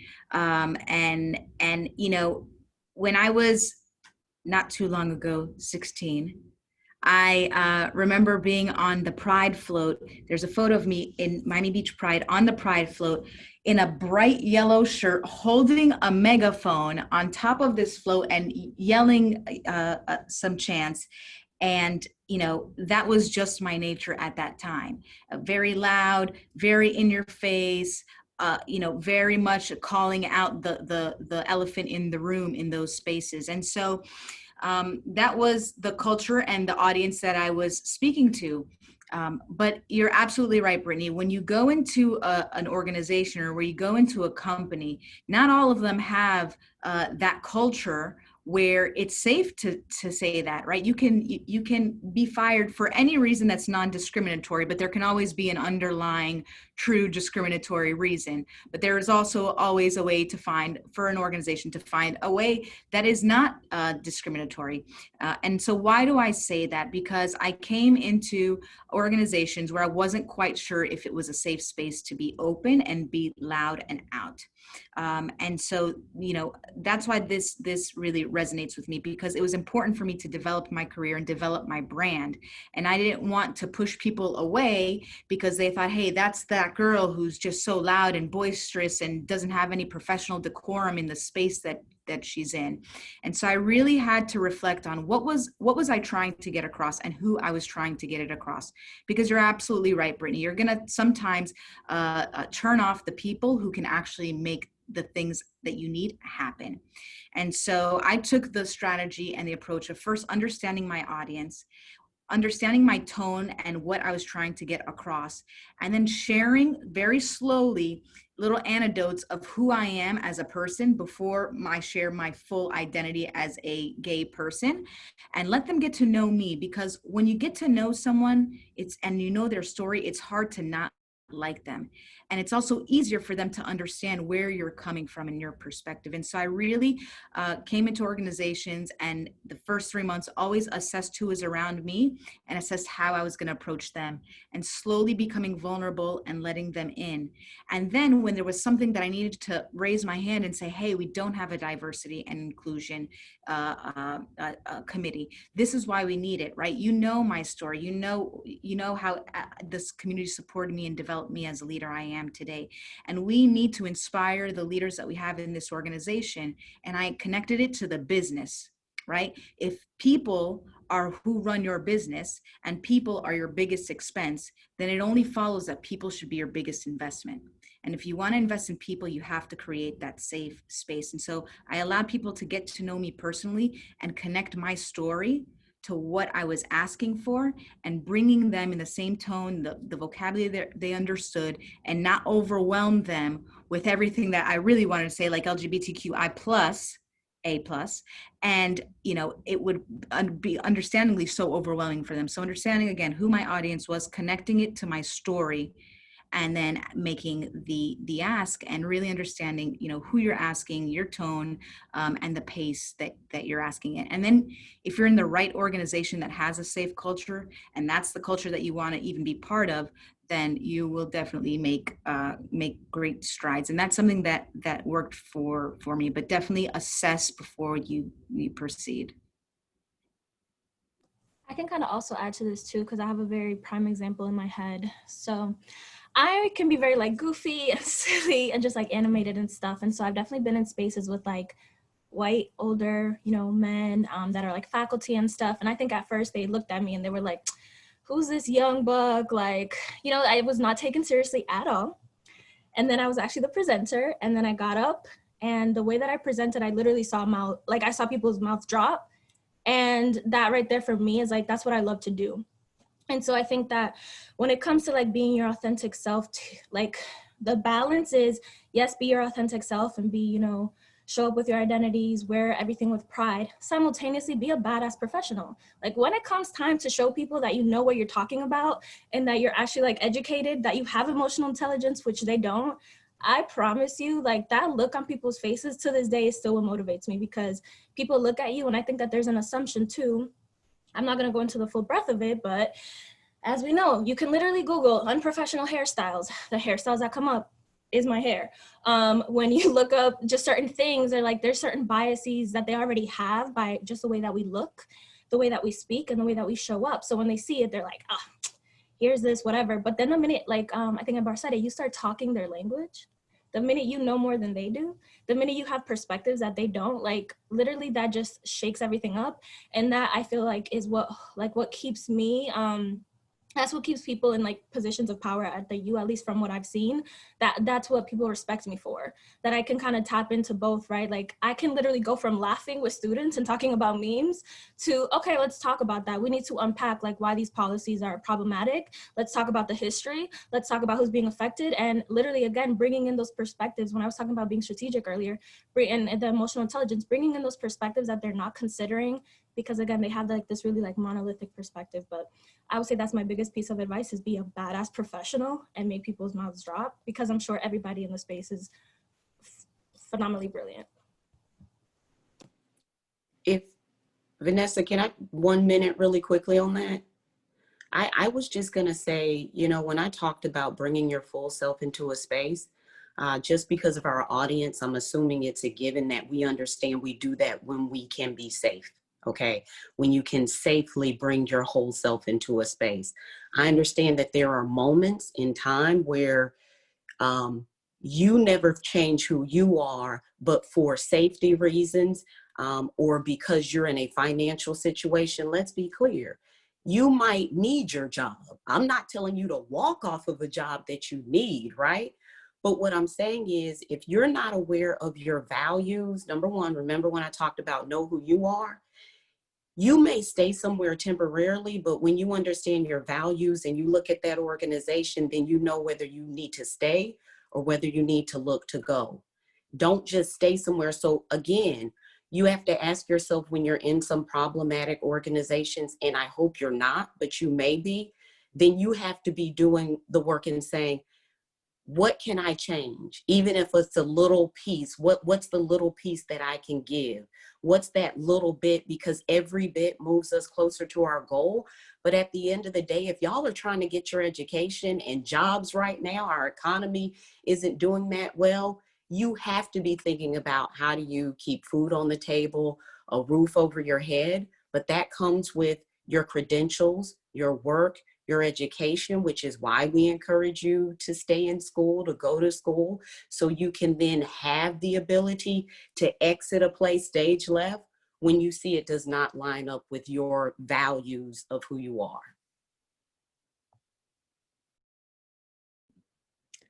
Awesome. So as seems to be the theme, we're running out of time. So I'm going to ask one more question, and then hopefully, as I said, we'll be able to email y'all and answer any of the questions that we didn't get to. So going along with the theme of identity, Ava asked, how have you learned to be unapologetic in your queer identity while in spaces that house discriminating forces or leaders?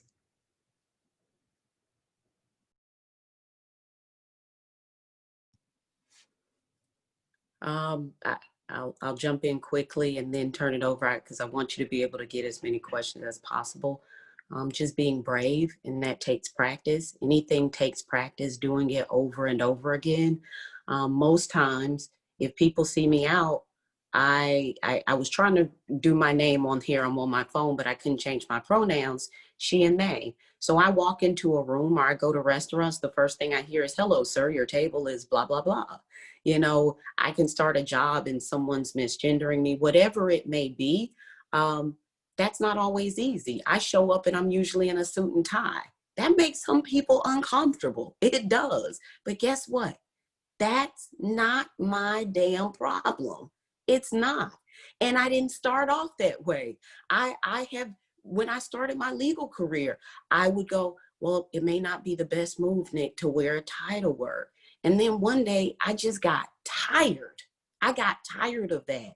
So I was like, you know what? You want change, you got to be the change. So just start off with little ways, just showing up and being your courageous self. After a while, it's secondhand. You'll show up everywhere being courageous.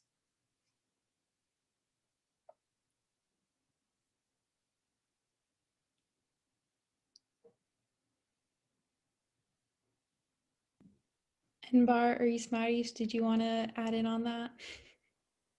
You know, I had a very, practical approach to it.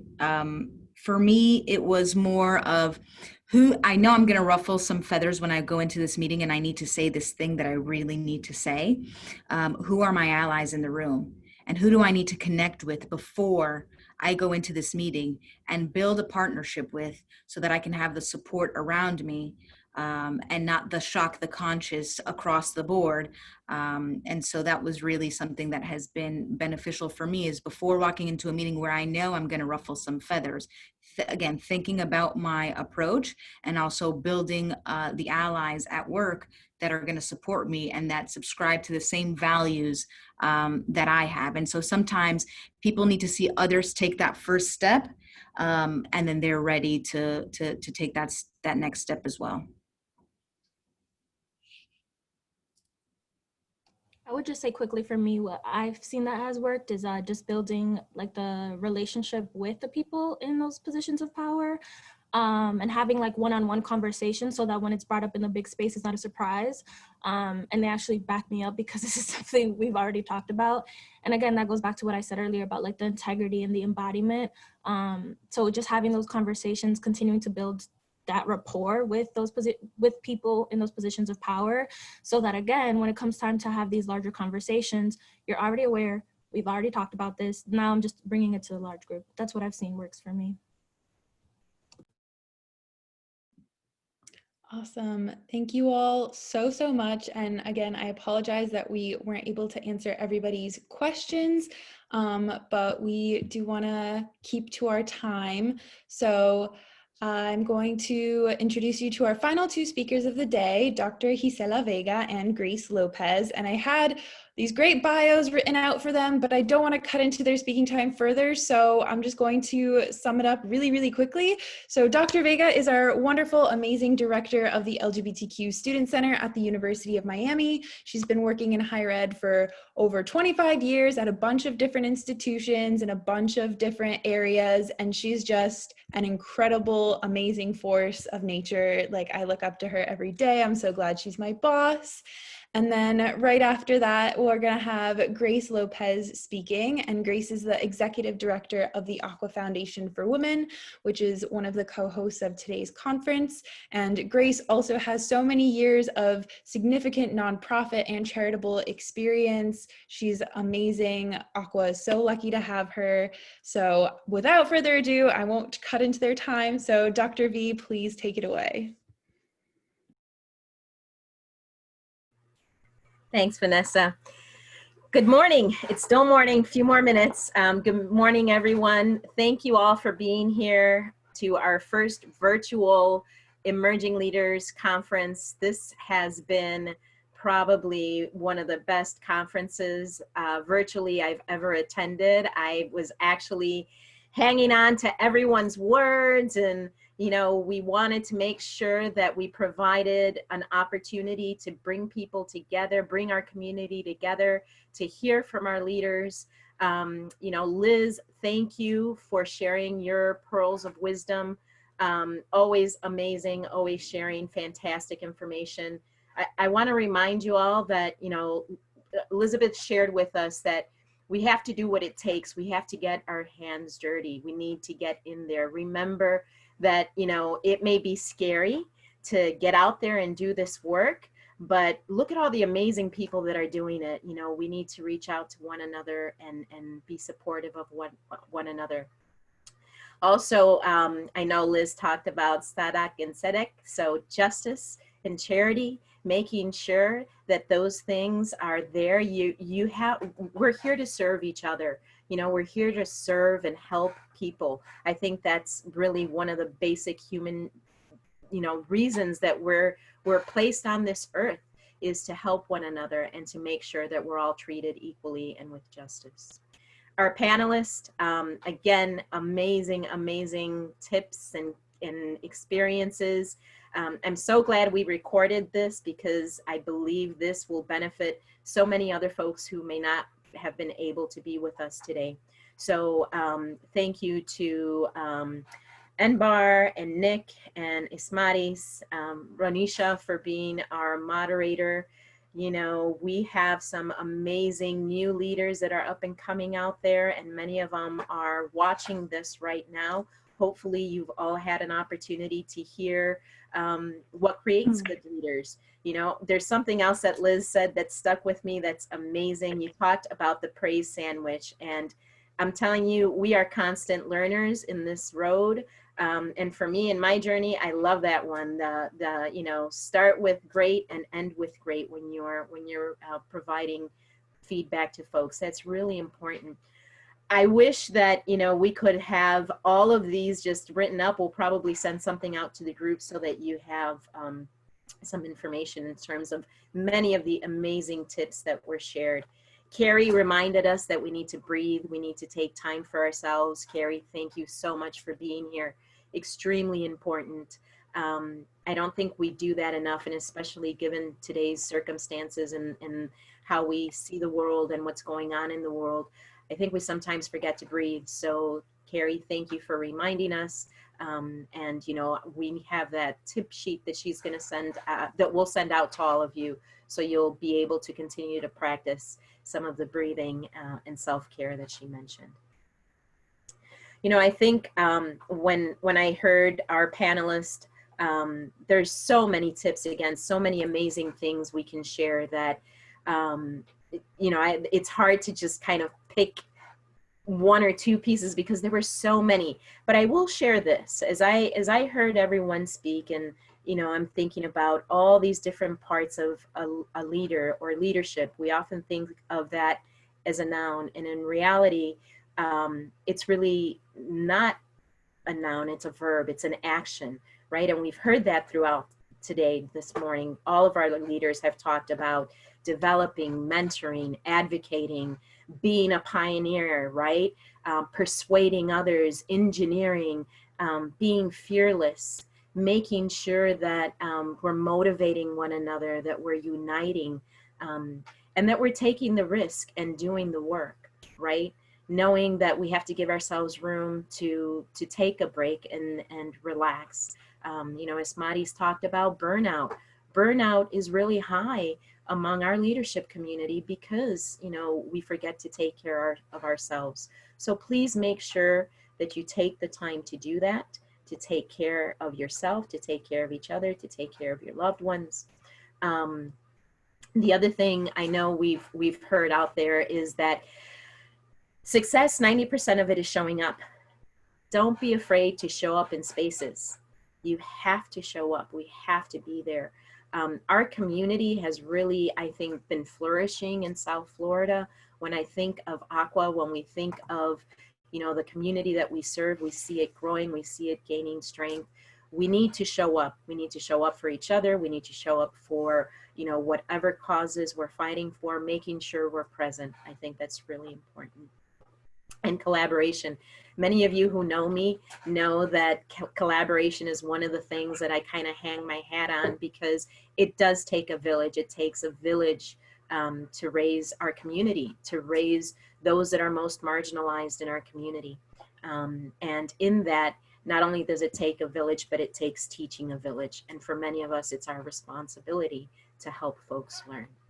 So I know that we're running out of time, and I want to make sure that we give our Executive Director, Grace from Aqua, the time she needs to close us out.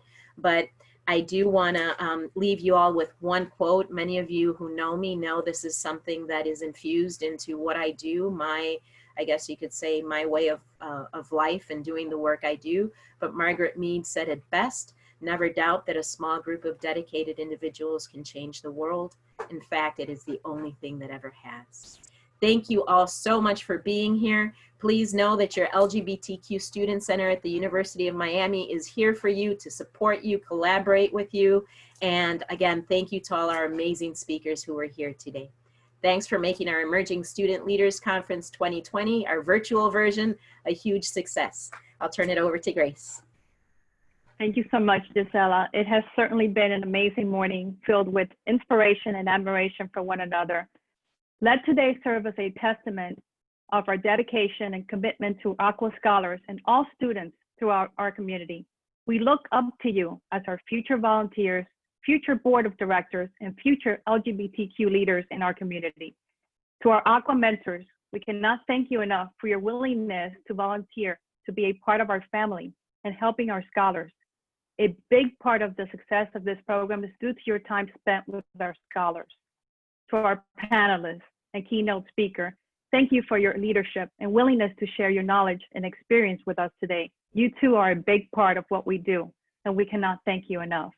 We'd also like to take this opportunity to thank everyone that joined us today to witness our Emerging Leaders Conference. In particular, I would like to thank our private donors and our partners, Wells Fargo, Football Unite, AIDS Healthcare Foundation, and Elizabeth Schwartz, who made our scholarships this year possible. Without doubt, this year has been very challenging for us, but our work speaks for itself. And I invite you to get to know us by visiting aquafoundation.org or reaching out to any of our board members or myself. Lastly, thank you to our Aqua Scholarship Committee and the University of Miami's LGBTQ Student Center. Today's program was possible because of your hard work. This has been an amazing morning, an amazing conference, and I cannot thank you enough. Now, the moment that all of us have been waiting for, and our scholars in particular, we are now letting you go to your virtual rooms that have been set up for you so you can meet our mentors, our incredible 12 mentors that are here with us today. Everyone else can drop off at this time, and we thank you again for being a part of us this morning. Thank you so much and have a wonderful morning.